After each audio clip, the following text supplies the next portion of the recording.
કે મહાપુરુષોનો જે અનુભવ છે કે સદગુરુની કૃપા વિના સપને મળે નહીં સત્સંગ. સદગુરુની કૃપા વિના સપને મળે નહીં સત્સંગ. દયા હોય જો ગુરુદેવની તો જ આવે ભક્તિમાં રંગ.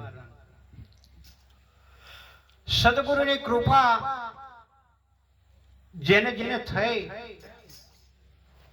એને આ સત્સંગનો લાભ મળે, અને જેને સદગુરુની કૃપા નથી એ કમળના ફૂલના પાસે પાંદડા હોય ને એની ઘોડે કદાચ પોસા મારે ઘર પાસે એના પાડોશી હોય ને, જેમ ફૂલની સુગંધ પાંદમાં બેહતી નથી એમ પાડોશી ને આ સુગંધ બેહી શકે નહીં. શું કામ? કે આગલા જન્મની જે કઈ કમાણી છે એ કમાણી જો જીવાત્માને હોય, સદગુરુની કૃપા થાય તો આ સત્સંગનો રંગ લાગે લાગે ને લાગે. સદગુરુ દરેક જીવાત્માને મળતા નથી, અને જો કોઈને મળે તો એ જોજો બધાને એકરખું સમજાતું નથી. શું કામ નથી સમજાતું? કે મનના મતે જે પેલા હાલતા હોય એ મનની અંદર જે હજળ હોય ને કાઢવું કાઢવું પણ જાતું નથી. નકર આ નિરાજનું જ્ઞાન એવું છે, સદગુરુનો ઉપદેશ લીધા પછી અનેક જાતની ભ્રમણામાંથી જીવ મુક્ત બની જાય. પણ ગુરુ કેમ કરવું જોઈએ ને,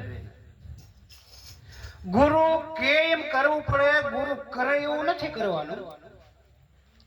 કૃષ્ણ ભગવાન ગીતાજીમાં કહે છે કે હું કહું ને એમ અર્જુન કરવાનું. કૃષ્ણ ભગવાને જે કર્યું છે એવું નથી કરવાનું. આપણે જો ટીવીમાં જોયું ને તો કૃષ્ણ ભગવાને બહુ લીલા કરી. તમે જોયો તો ખરા, અમુક સરોવરમાં નાતા હોય ને ગોપીઓ તેના વસ્ત્ર લઈને કૃષ્ણ ઝાડવા ઉપર ચડી જાય. આવા આપણને સીન દેખાડ્યા. જો આપણે એવું કરવા જાય, કોઈક બેની દીકરી તળાવમાં નાતા ને એના કપડા લઈને ભેગી જાય હાલે, કોક બેબા ભેગી જાય. એટલે ગોપીઓ મય વેશમાં જતા કે વાટે લૂંટે, માટલા ફોડી નાખે. એટલે કૃષ્ણએ જે કર્યું છે એમ નથી કરવાનું. એના માટે એક દ્રષ્ટાંત. એક ચોર હતો તો ચોરી કરવા આવ્યો, અને એમાં એનો જૂનો ભાઈબંધ કોઈક રાતનો હામો મળ્યો. એટલે કે અત્યારે ક્યાં જાશ? કે ચોરી કરવા. એ ચોરી કરવા હતા કે હા, કે મને લઈ જશ?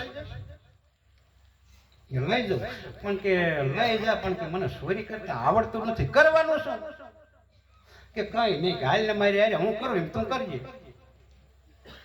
હું કહું એમ કરજે એમ જ પડ્યું, અને હું કરું એમ તું કરજે. કે વાંધો નહીં. બે રાતના ઉપડ્યા.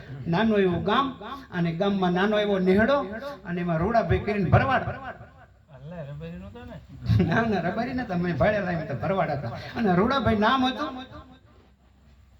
અને 40-50 ઘેટાનું ટોળું એ દીએ માલ સારે. અને ગામના પાદરમાં વાડો બનાવ્યો. ગામના પાદરમાં વાડો બનાવી અને ફરતી પાછી જાળી ગોઠવી. એટલે કોઈ પૂછ્યા કોઈ ઘેટા બકરા લઈ ન જાય. અને એમાં આ રૂડાભાઈ ખાટલો રાખીએ હોય, ફરતી 3-4 ફૂટની કાઠાળી જાળી, અને અંદર ઘેટા પૂરેલા. આવડા બી નિયા જઈને ઉભા. ઓલો નવો નવો જે હારે લીધો તો એને એમ કીધું કે હું કરું એમ ત્યારે કરવાનું. અહીં ઉપર કરી એકને બારો ઉભો રાખ્યો, ઓલો ઠેકડો મારીને જાળીમાં પડ્યો. હું અંદર પડી આડી ઓળી ધ્યાન કરી, આ હારું રખડા રખડું એક ઘેટું પડ્યું. હા, તેડીને આમ જાળી નોલ પર ઉલાળીને નાખ્યું. બોલ્યો કે મને આઈને કીધું તો હું કરું એમ કરજે, તો એને જો જાળીમાં ઉલાળીને નાખ્યું કે મારે એમ જ કરવાનું હોય ને. બોલ્યો કે હું ઉપાડી શકું ન ઉપાડી શકું, આ છે વજન વાળું. હળવે લઈને બસ ફેરી હું શું કર્યું, ઉપાડ્યું, લે નાખી દઉં કે ઉલાળીને નાખ્યું જાળી.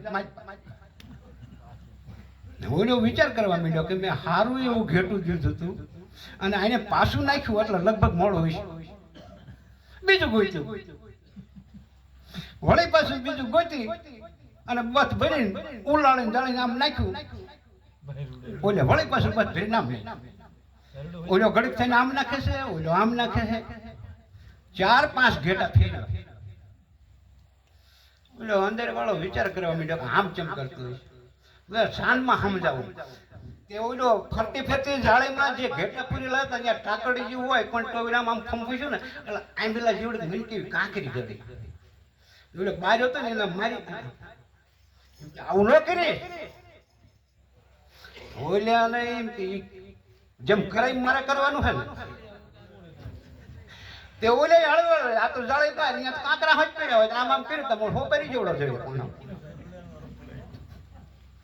તે ઓલે આમ કરીને આમ જાળે હો ઘા કર્યો તે ઓલે રૂડાભાઈ હોતા હતા ને ત્યાં પડખે ટીનિયું પડેલું પાણીનું બહુ ઘડું તણી આવ્યું ને તો ઓલો જઈ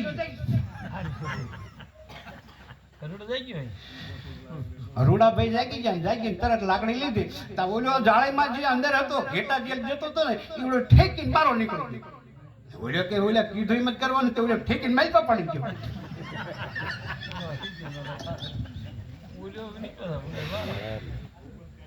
હે ઠેકીને માલપા પડે 10 મિનિટનો સમય હતો એટલે વધારે ન બોલતા મારી વાણીને વિરામ આપું બોલો સદગુરુ મહારાજની